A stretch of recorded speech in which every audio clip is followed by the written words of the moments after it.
week's picks. I guess week one, Doug, how'd we do? Maybe we made fun of Miller a little bit too much for his 2009 wrong. performance, and karma got to us because Mike threw up a shutout, 5-0 last week.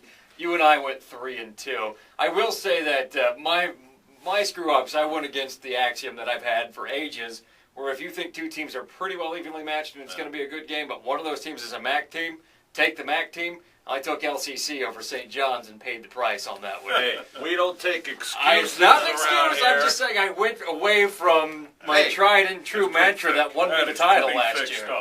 We stunk it up. That's all there is to it. 3-2 stinks. That's not good. That's not good.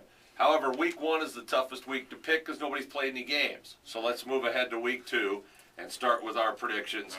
All right. Let's start with our game here on WIMA, St. Mary's and Elida. Last year, Bulldogs thought they had this thing won. They squandered some opportunities. St. Mary's scored late to win down at Skip Bachman Stadium. Elida has not beaten St. Mary's in Elida since 1982.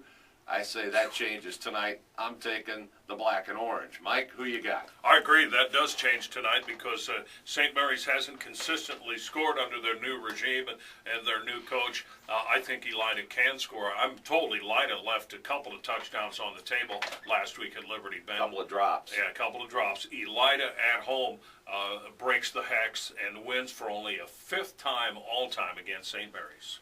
I'm not going to make up any ground by agreeing with you guys, but I'm also not going to make up any ground by being wrong. Right. So I'm going to go with Elida on this one.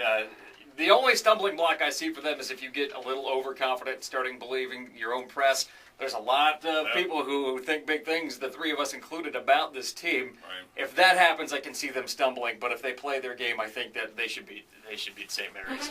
Agreed. Let's go to our second game to pick, Ottawa-Glandorf at Shawnee. Doug, you've got the call tonight of the Titans. To me, this is an easy pick. I'm going with OG. I'm sure you are as well. Yeah, I'll go with OG. I was really impressed with their offensive line play against Fostoria last week. Fostoria, nothing to write home about. In fact, they're going to have a down year. But their defensive line was huge. 290, 290, 245 in a 3-4 set.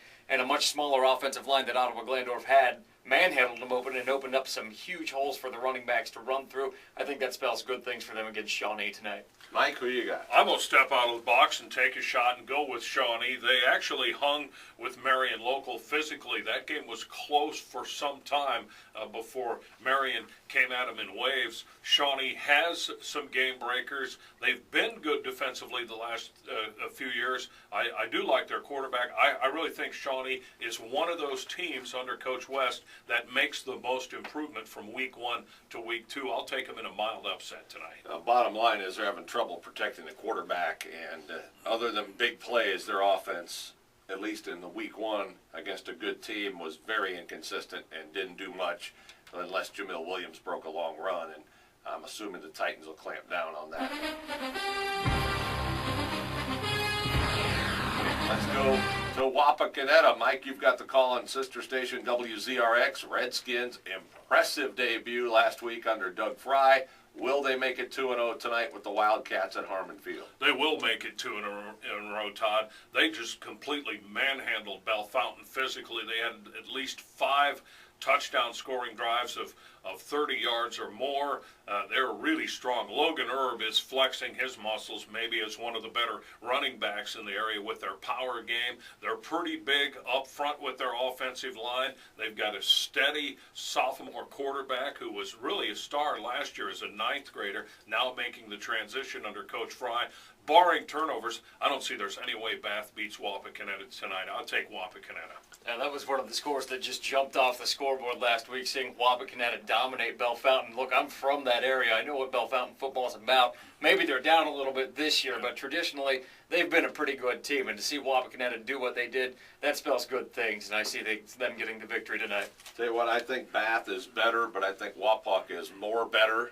If that even, betterer. You see what I'm saying? Yeah, all right. I think their improvement will be better than Bath's improvement from last year. Actually, I'll take the Skins. Actually, Todd, I don't understand that one. That's okay, Mike. You this don't will be need to for the understand. battle of who's betterest? That's what right. you're saying? All right. You better, you bet. Allen East at Columbus Grove tonight, Northwest Conference. Mustangs tough loss to Bath. Grove beat PG last week, you gotta like the Bulldogs at Clymer Stadium. At least I do. I do also. Yeah, I'm going to second that. I think Allen East, they're going to struggle a little bit. Columbus Grove looks to be on the up and up, and I'll take the Dogs. All right, final pick, guys, is there are no games in the MAC this week as far as conference games, Right. and frankly, they all will probably win tonight. Some of them are lopsided mismatches, and there are really no other compelling games, but we'll go ahead and predict Ada Spencerville tonight. Bearcats really should have beaten Indian Lake last week. Bad punt stats doomed them. Hey, don't you talk about my Lakers like your that. alma mater lucked out, but I don't think the Bearcats are anywhere in the same league as Ada. I'm going to go with the Bulldogs as they thrashed Hardin Northern last week, and they'll probably roll the Bearcats tonight. Oh, I think Ada's potentially better than last year. And I don't know how they can fly below the radar with all these guys back, all this size, all this talent they have.